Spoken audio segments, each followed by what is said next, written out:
Hi everyone, this is Mrs. Gifford, and today I'm going to talk to you about lesson 9.2, solving quadratic equations by graphing. And at the end of this lesson, you are going to be able to do just that, so solving quadratics by graphing. So here's the thing, back in lesson 9.1, you learned how to graph quadratic equations by using the axis of symmetry and finding the maximum or minimum point. So you're going to use that same idea with this lesson, but now we're just going to talk about solutions.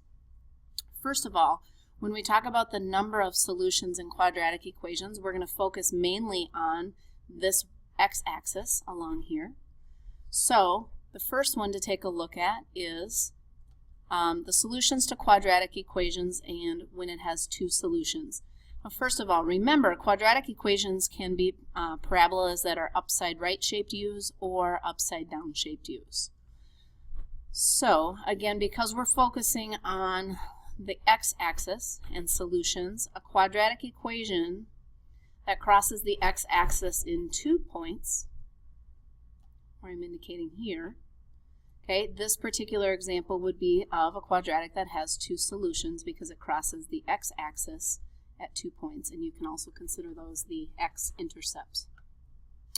Going a step further, if it has, using that same idea, if it has one solution, then we think of a quadratic that just barely touches that x-axis.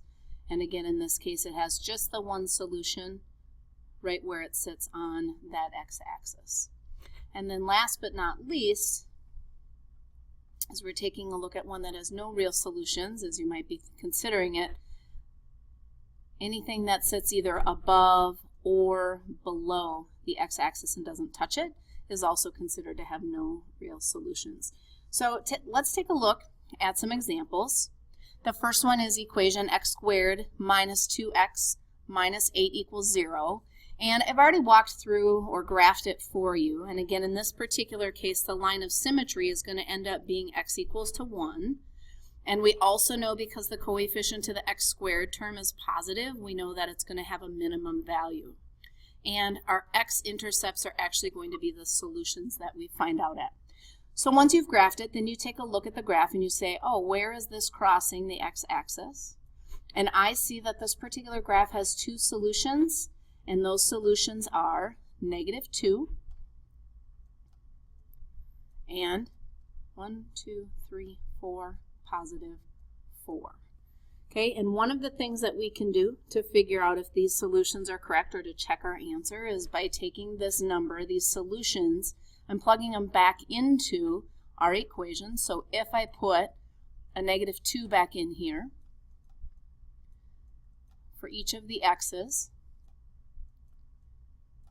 I'm writing with the mouse, so sorry the writing isn't all that great. Negative 2 squared is 4. Negative 2 times negative 2 is a positive 4. And we still have that minus 8. And 4 plus 4 minus 8 does equal 0. So we know that negative 2 is definitely one of the solutions. And then we can do the same thing and plug in positive 4. And we'll do 4 squared minus 2 times 4 minus 8, and again we're hoping that this equals 0.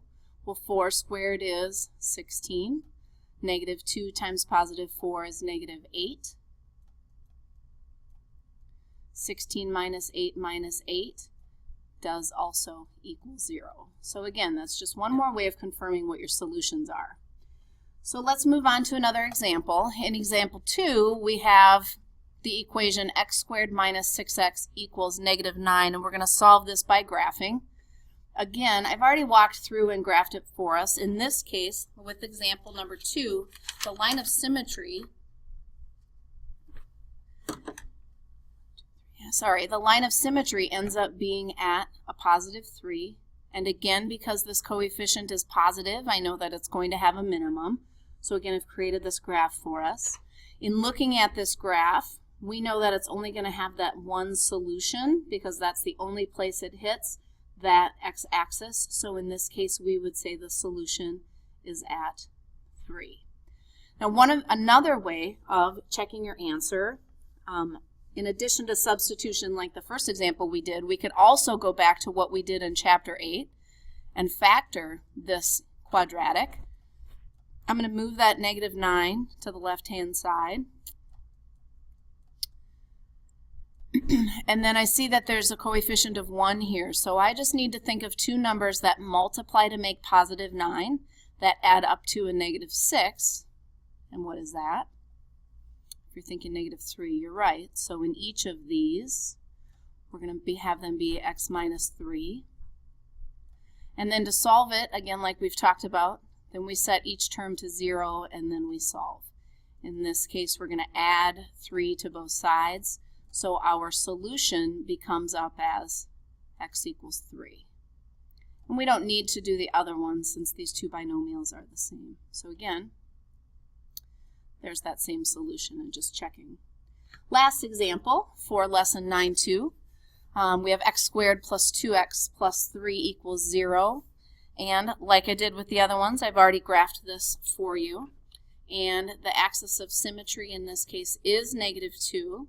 And like the others, it also has a minimum. And once we've graphed it, either with using a table or whatever means we've talked about, we see here that this graph does not touch this x-axis, so it has no solution. So, looking at all three of these examples, once you get that quadratic graphed, it should be pretty straightforward as to the number of solutions that you have. Happy solving!